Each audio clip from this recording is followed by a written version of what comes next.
I'm here with Ta'Niya Latson. Ta'Niya, you're awesome. We've all watched you play. It's pretty incredible to watch you play.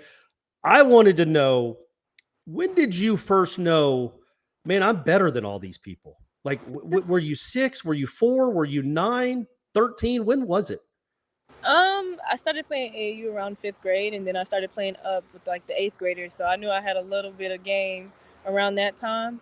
So Around yeah, the around eighth like grade? fifth grade. Yeah, fifth grade. Okay, so fifth grade, though. So you're what, 11, 10 or 11? I guess Yeah, that's how old you are in the fifth grade. yeah, Um, Before that, you were just playing rec ball? yeah. I was just playing rec ball.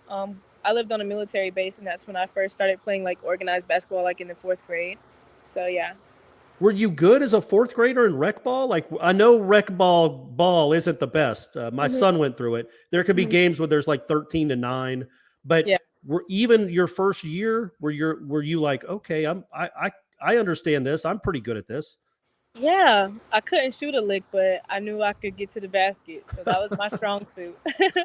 So take me then. Who was the first person to suggest AAU ball to you? Who was the first person? And I don't know if it was a family member, mom, dad, sibling, that says you've got something kind of unique here, and you need to go play up. You need to go play better competition because you have a chance to be something really special.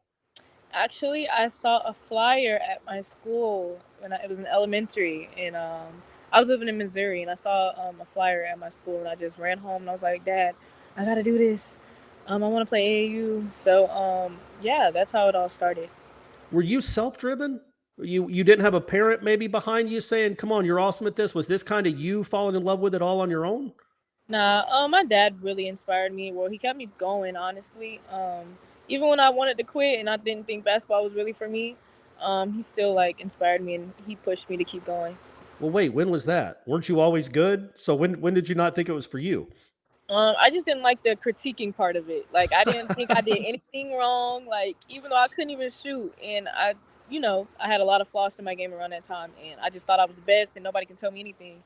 And I didn't like that part of it. So I didn't like the constant grind. I didn't like it. I didn't fall in love with the game until about like eighth grade. That's when I started taking it really, really serious. Was that too also? I imagine even in a where by the way, where did you start playing AAU ball? You said Missouri? Yeah, Missouri. Where all have you lived? I lived in Missouri, Hawaii, Texas, and Oh, Georgia, and and Miami. Florida. Yeah, Where in Hawaii? Oahu, Honolulu. Oh, Honolulu. Yeah. how long were you there? I was there for about 4 years. Is it as I know as a tourist, it's awesome. It's like this is unbelievable. But Hmm. what is it like to wake up every day in Hawaii? Like that's your life. Does it get? It's just like everything else. You get used to it. It gets kind of old. It's like, oh yeah, there's some sun, there's some beach. No, no, like it's so surreal. Like the basketball court in the neighborhood, it was like mountains in the background, like literally a movie every day, every day. And you appreciated it even back Yeah, then. yeah. How old were you in Hawaii? I was going into the fifth grade. Yeah, I was going. Well, Okay. no, I was going into the sixth grade. I was going into the sixth grade. So yeah, And then so where did you start high school? What state were you in for that? I started high school when I was in Atlanta. Yeah, I went to Westlake High School.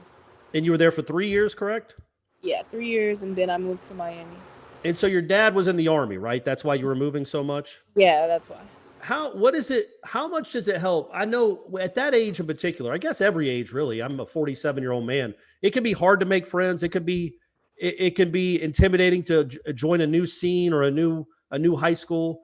How much did basketball help you kind of ingratiate yourself with new people because you were joining people that were probably friends their whole lives, and here comes the new girl?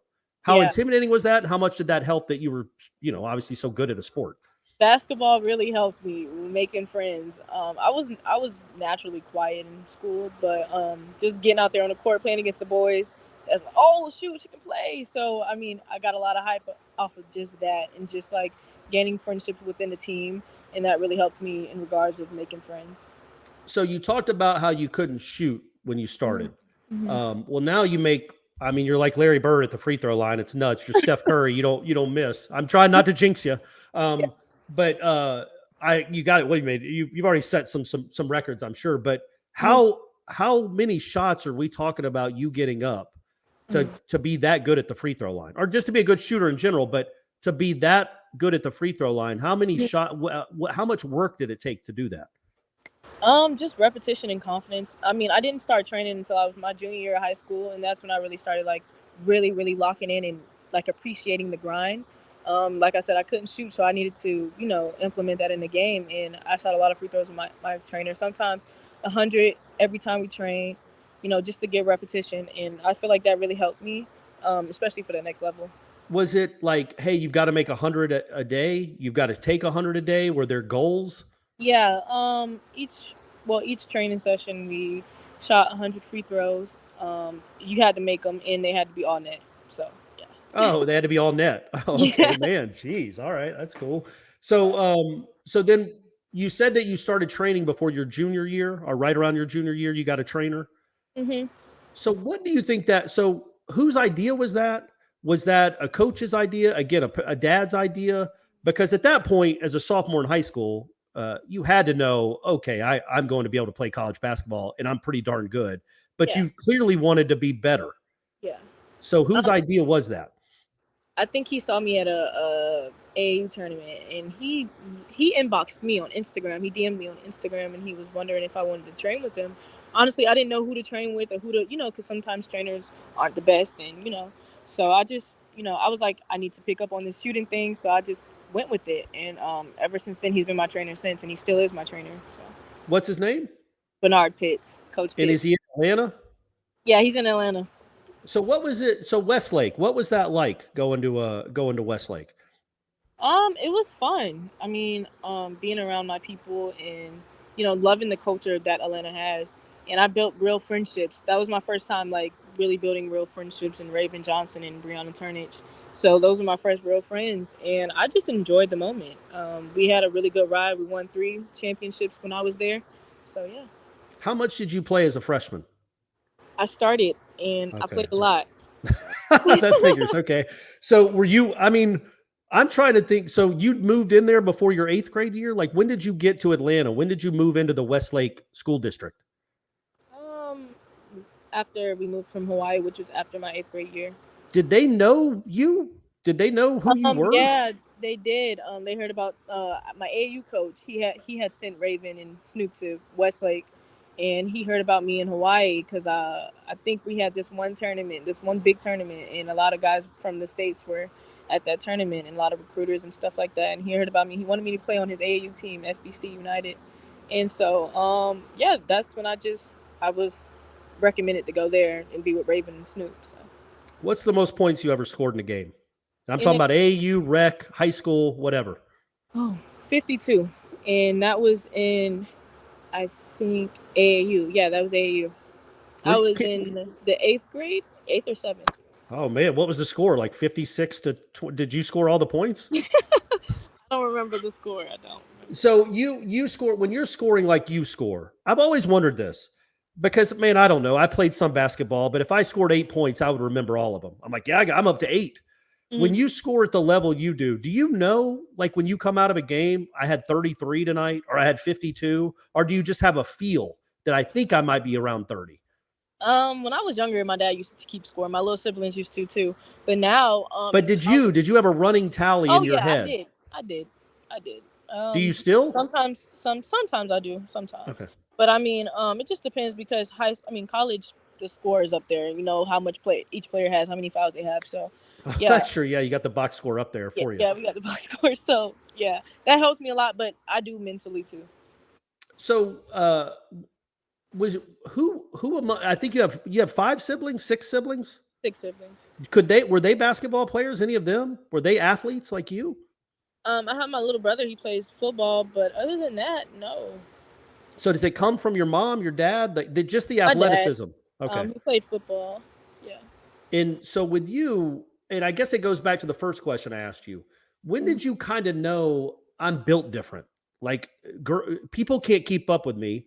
Most boys can't keep up with me. Most girls can't keep up with me. I'm faster than everyone. I can hang in the air longer. I control my body a little better. Like, was that the same thing 5th grade, or has that just been a constant work? Kind of both, constant, and I just kind of knew. But I feel like I really got that feeling until now, which is in college, especially playing at this elite level. I didn't really realize my potential or where I could go until now. So I feel like now I'm like, okay, maybe I am a little. I can stick with the best, or I can go pro. And this is like now that I'm really sure of it. Back then it was just a dream, but now it's like, okay, I can really work towards becoming pro. So even your senior year at American Heritage, you Yeah. weren't 100% sure that you could be a W, or you could play at the, I mean, I know you knew you could play at this level, but play Yeah. to this level. Yeah. I mean, that's high school. So Yeah. Well, good it's point. like high school isn't always the best. So, but playing against players that work day in, day out, it's definitely different. And, like I said, just coming in and being in college and playing at this elite level around elite people, that's my, oh, okay, yeah, I can play, or yeah, I'm really good moment. How did the recruitment with Florida State? How did that go? When were they on your radar? When were you on their radar? I took an official visit in the 10th grade here with Raven and Snoop. I didn't have an offer at the time. I was just a little kid running around shooting baskets and just hoping and praying they'll give me one by just being me. And by the end of the visit, I got the offer from Coach Sue. And yeah, and ever since then I fell in love. And I told them right then and there that they were my first offer, and I told them right then and there they were going to be my top 5. So, and yeah, the rest is history. And they were the most consistent. When you say you were on a visit, though, like were you playing? Like, did they have you doing No, no, open run? Nah, I was just shooting around while they were practicing. Like, the unofficial really Yeah. wasn't for me. I was just there to experience things. But I guess they saw me shooting around and they just gave me the offer. So, yeah. All right. Well, that worked out for everyone. So, but what was your recruit? You said they were going to be in your top 5 right away, and they were your first offer. Well, they certainly weren't your last offer. Yeah. So, how many schools came calling? And I assume dozens, hundreds, whatever. Everybody that could offer you did. What made Florida State? What made you stick with Florida State? Because Florida State's had some great teams in the past, but they're not the UConn of the world necessarily. Not right now. They're getting there. Apparently, you guys are really good. But what made you decide to stick with them? And what was that recruiting experience like the last, I don't know, 6 months of it? Like I said, the staff was really consistent, and I built really good relationships within the staff. On my official, I took the girls really made me feel like I was at home and that I was already there, and that was my first official, and I knew right then and there like I want to commit now, but I had to spread my wings and see everybody else. But I mean, I knew this was a place that I can play for one as a freshman and make a change, like just turn around the program and just lead them to a national championship. So I wanted to start my own legacy and be somewhere where we can really make a dynasty. How instrumental was Brooke in everything? Because when you committed, I guess Sue was still the coach, but Brooke had been the coach during the COVID year. So how much was your relationship with her instrumental in you landing or staying true to Florida State and landing here? Ultimately, I talked to her the most. So I knew like we already had built a connection, and we talked about any and everything, like from boys to basketball to life. So I knew like then I was gonna just stay and trust her and stick with her. Coach Sue was a legend. So I mean, it played a part, but it really didn't. Yeah, like I said, I built a really good connection with Coach Brooke. I wanted to go back to something you just said. You talked about wanting to take Florida State to a national championship. You've got some good players. You've obviously got a good team this year, a very good team. You've got good players. You got some grad seniors, and you got older players that are leaving. But the core, there's a young core that's very good, and you got good players coming in. People, when you're this good as a freshman, people are going in the modern day college athletics are going to be like, man, I hope she sticks it out. I hope she stays here. We're building something. How important is that to you truly to stay at Florida State? There's schools you could go to that have 1 million banners. Yeah. But to bring one of those to Florida State, whether it's a Final Four, a national championship, an ACC championship, hang a banner, hang something that's never been hung in the Civic Center before. Yeah, that's just the dream. Like you want to start your own legacy. You want to make a change in the community. Like I really feel like we can, and that'll be amazing just for me, and I know for the coaches and like I said, the community. So I mean, I plan on sticking out, the rest of my 4 years here.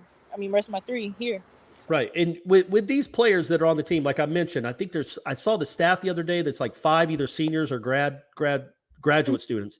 How did they Because look, man, I'm saying it. You don't have to. You're the best player on the team. You take the most shots. You score the most. You're not selfish though. You don't shoot a ton, but you do shoot more than anybody else. How did they adapt to that? A freshman coming in, being the star, quote unquote. That's such the beauty of this team. Like, I know, like, everybody knows that it can be anybody at any given night, and they really support me, and I support them, and we love each other on and off the court. So it just makes my job easier, and just to have teammates, like especially upperclassmen, to respect me and respect what I have going on right now is a blessing. Who's the most famous person in your phone?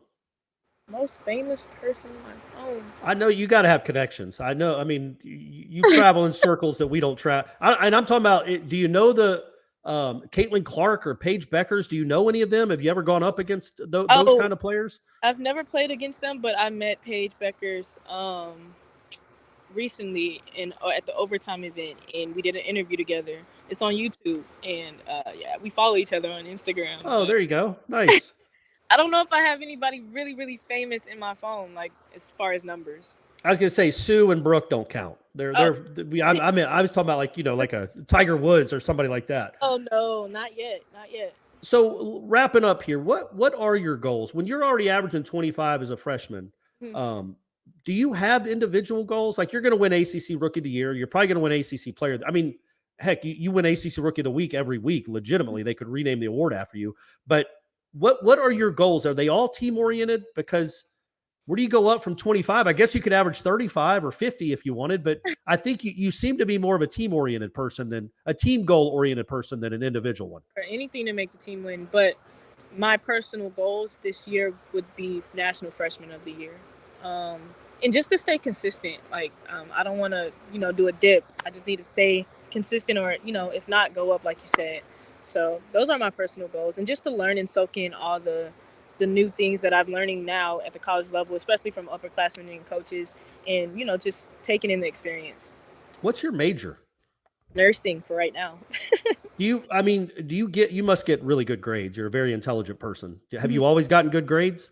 Yeah, I've always been a 4.0 student. Oh, look at you. You don't have to brag. You don't have to brag. That's impressive, though. That's 4.0. So seriously, wrapping up, I wanted to ask two more questions. Well, one, really. Just what do you think of the state of Florida? You moved to the difference between, you lived in Miami last year. Is that where American Heritage is? The South Florida? Well, it's Plantation, Florida. But yeah. Is that close to Miami? What suburb? Yeah. What was that like? Was that a culture shock at all to go live in South Florida? Or, I mean, you were just so used to moving, it wasn't that big a deal. And same question about Tallahassee. No, not really a culture shock, because I was raised around predominantly white people, and then I moved to Hawaii with a whole bunch of Asians and Hawaiians. So it was just I've been in those predicaments. I've been in, environments. So it really wasn't much of a culture shock. If anything, it was oh, finally I'm home. I get to experience home, and call this place home. But and then what about Tallahassee? Tallahassee definitely gives Georgia a little bit. Yeah, it does. Here it's a lot of woody looks. It's not really many palm trees like Miami, but it's a good college town. Sure. I always tell people it's more like South Alabama than Florida. Yeah. Like, when people think of Florida, you don't think of Tallahassee. It's more of a Southern Alabama, Southern Georgia type place. Yeah, for sure. Well, Ta'Niya, this has been awesome, man. I hope I didn't bother you too much. Keep going. It's been literally, I'm telling everybody I know, legitimately, on Twitter, on this show, watch this team play and watch this player play, because it's once in a generation what you're doing. And what's cool about you, and I know this isn't a question, you aren't selfish. Yeah. People with your skills can, I'll look up and you'll take 14 shots. A lot of people with your skills would take 30, but you do seem to really want to make the right play and get other players involved. I guess this really is my last question, then you're going. But is that something you've always had? Is the ability to kind of not just get your teammates involved and make sure they get their chance too? Yeah, I just want to play the right way, and that's always something that's been in my game. No matter how much I score, I still want to get my teammates involved, because this is a team sport, and that's going to win championships. I'm not going to be able to just drop 40 every night or take a million shots every night. That's just looking bad on me and bad on the program. Like I said, I just got to get my teammates involved, because that gives us all confidence. Well, seriously though, next game drop 40. Just do it. Just do it once, just to show people you can. Ta'Niya, that's awesome, man. Thank you very much.